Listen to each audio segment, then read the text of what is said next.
algo funciona mal en el modelo estándar de la mecánica cuántica, que le impide definir la principal propiedad de la materia, como es la gravedad. Cuando una herramienta no funciona, lo sabe cualquier carpintero, lo mejor es desecharla y buscarse otra empezando el trabajo desde el principio. En lo que sigue, se presenta una herramienta nueva y se empieza desde cero obteniéndose algo que sin duda sorprenderá. La existencia, la materia, el calor, la radiación, la luz, son conceptos que resultan sencillos de entender con lo que sigue, así que vamos con ello. Posiblemente la única dificultad, para los no iniciados en la física, está en entender lo que es un campo central, que no es más que la asignación de valores a los puntos situados en el espacio que ocupa, por ejemplo valores de la densidad de ese campo, desde un centro elegido hasta un límite final en el espacio. Esto es un campo central. Realmente la imagen dice poco, solo que en su centro se observa más claridad y un color más intenso que en los bordes. Para apreciarlo mejor se añaden unos ejes ortogonales sobre el centro del campo. Si elegimos un punto en el eje de las X tendrá un valor con el que dibujamos una línea vertical sobre ese punto. El punto simétrico respecto al centro tendrá el mismo valor, y todos los situados en una esfera centrada que pase por esos dos puntos tendrán también ese valor. Los puntos siguientes, a una distancia similar a la de los anteriores respecto del centro, presentarán unos valores más pequeños en este tipo de campo, como puede verse en el dibujo. Si seguimos añadiendo puntos y la línea vertical de sus valores se obtiene el gráfico de la figura.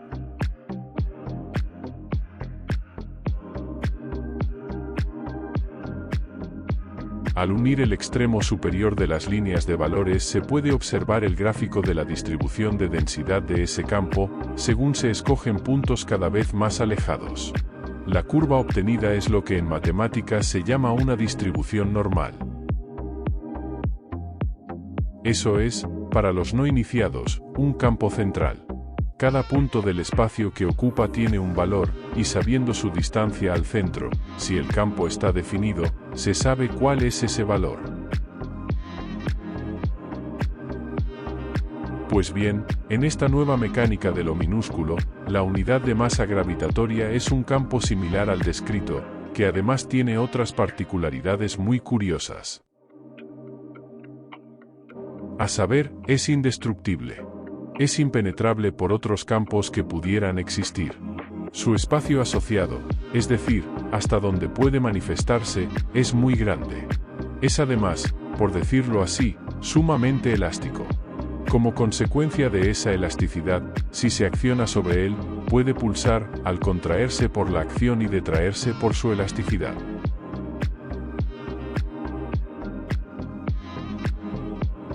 El espacio asociado existe solo si existe el campo de masa del que hablamos, y a su vez es un campo de densidad de espacio que responde a sí mismo a una distribución normal, esto es, alta densidad de espacio en el centro pero que va disminuyendo al alejarse de él.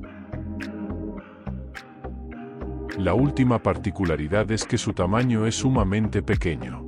Infinitesimal. Pero de eso se hablará en otro momento.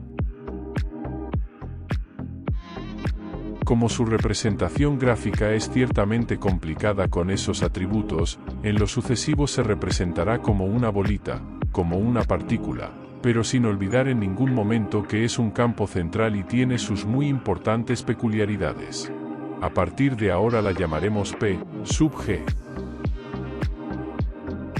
Pero la materia, la existencia, no es solo la del campo de masa gravitatorio, hay algo más, hay dos campos más, y son, por decirlo así, iguales pero contrarios. Se verán a continuación.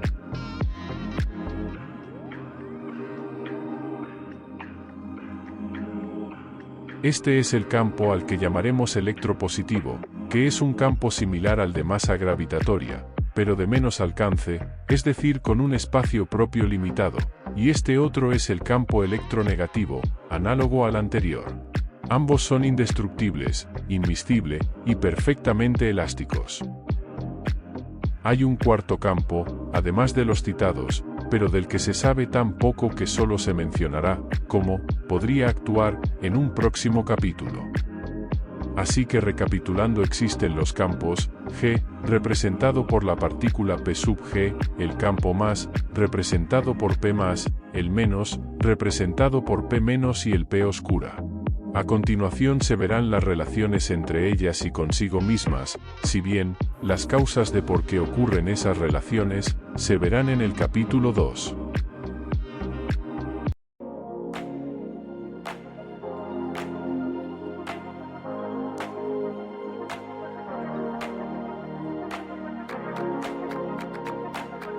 Aquí tenemos un campo, o por facilidad de dibujo, una partícula P sub G. Y aquí, esa misma partícula rodeada de su espacio asociado, que se ha representado como una claridad centrada. Recordemos que la partícula presenta una distribución de densidades normal, dentro de un espacio que ofrece el mismo atributo aunque con mucha más amplitud. Cuando aparece otra partícula P sub G, con cierta proximidad, la primera advierte esa presencia, no porque tenga ojos u oídos que la distingan, sino porque su distribución de densidades cambia al aparecer otro espacio, el de la segunda, que se suma al suyo propio. Lo mismo le pasa a la intrusa y eso hace que se aproximen hasta quedar unidas. Si continúan apareciendo partículas, se unen, hasta formar un conglomerado y el espacio conjunto es la suma del de todas ellas, muy grande.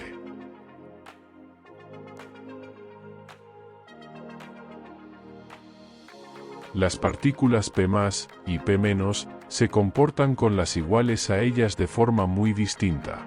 No se atraen sino que se rechazan, y eso ocurre por la diferente forma de comportamiento de sus densidades y de sus espacios. Por el contrario, cuando una partícula positiva advierte a una negativa en su proximidad, se siente atraída hacia ella y lo mismo le ocurre a su contraria, así que se abalanzan la una contra la otra, pero como son inmiscibles y completamente elásticas, se produce un acalorado y eterno baile entre ellas. Pues bien, esto que se ve, es, sorprendentemente, el calor. Es la unidad mínima de calor, que en nuestras unidades actuales podría valer algo así como 1,6 por 10 elevado a menos 19 julios, algo insignificante, pero cuando se unen muchísimas unidades de calor en un espacio relativamente pequeño, se nota. Y se nota mucho. Chocan entre ellas, cambian de postura en el baile, chocan contra los límites de ese espacio si los hay, y esos choques son como si fuera una presión, y a esa presión del calor es, a lo que llamamos temperatura. Aún no se ha llegado a definir la estructura de la materia, pero se verá que esa presión del calor es la responsable de la dilatación de los cuerpos y de su cambio de estado.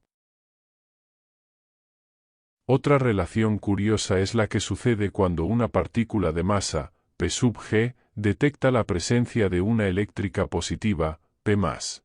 Aquí la partícula P más presenta una gran atracción por la P sub G, pero a su vez ésta siente un fuerte rechazo hacia la P más, y trata de huir de ella, con lo que ocurre una persecución despiadada de la una hacia la otra.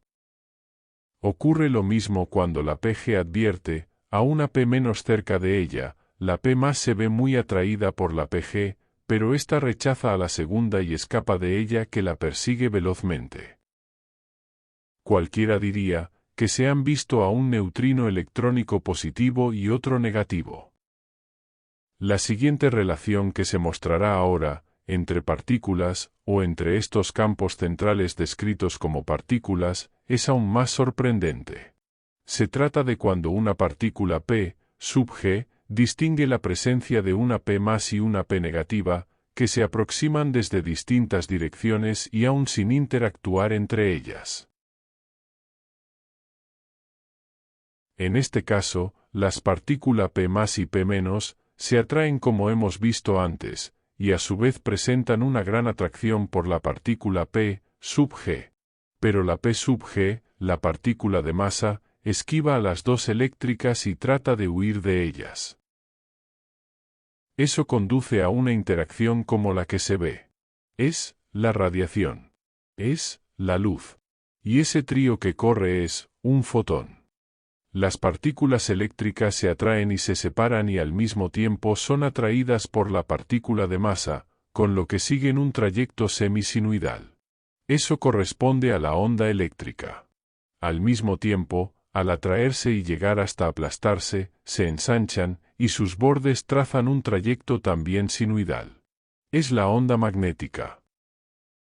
Aquí pueden verse las distintas posiciones de las tres partículas en su avance, y la trayectoria vertical que describen sus centros y la proyección horizontal de sus bordes. Otra curiosa relación es la que ocurre cuando una partícula de masa, P sub g, advierte la presencia de dos partículas eléctricas P-. Como se sabe, las relaciones de afinidad y rechazo son las que se ven en el dibujo. Tras un inicio indeciso se termina en una danza giratoria sin fin. Este trío y su danza es lo que hoy se llama el electrón. Lo mismo ocurre si las partículas que se aproximan son las P+. El resultado es el positrón. Pero ¿qué ocurre cuando se acercan un electrón y un positrón? Ya lo explicaba en 1948 un peculiar pero genial físico, Richard Feynman, y se encuentra dibujado con un diagrama en su pizarra. En su opinión, al encontrarse, se aniquilan creando un fotón, que luego deriva en otras partículas. En esta física cuántica heterodoxa, no solamente se crea un fotón, como se ve en el dibujo, sino además una unidad de calor y una partícula de masa gravitatoria. Pero además surgen otras combinaciones que dan lugar a distintas formas del resultado de la colisión, y se ven en los dibujos.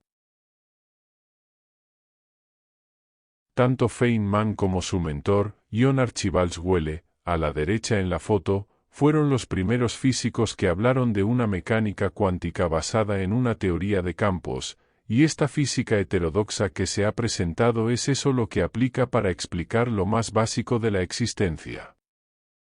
Se ha huido de cualquier ropaje matemático y se ha empleado un lenguaje coloquial y comprensible. Si este asunto interesa, se completará con próximos capítulos explicando, por ejemplo, cómo se comporta la luz en el experimento de la doble rendija, cómo está constituida la materia, y otras muchas cosas más.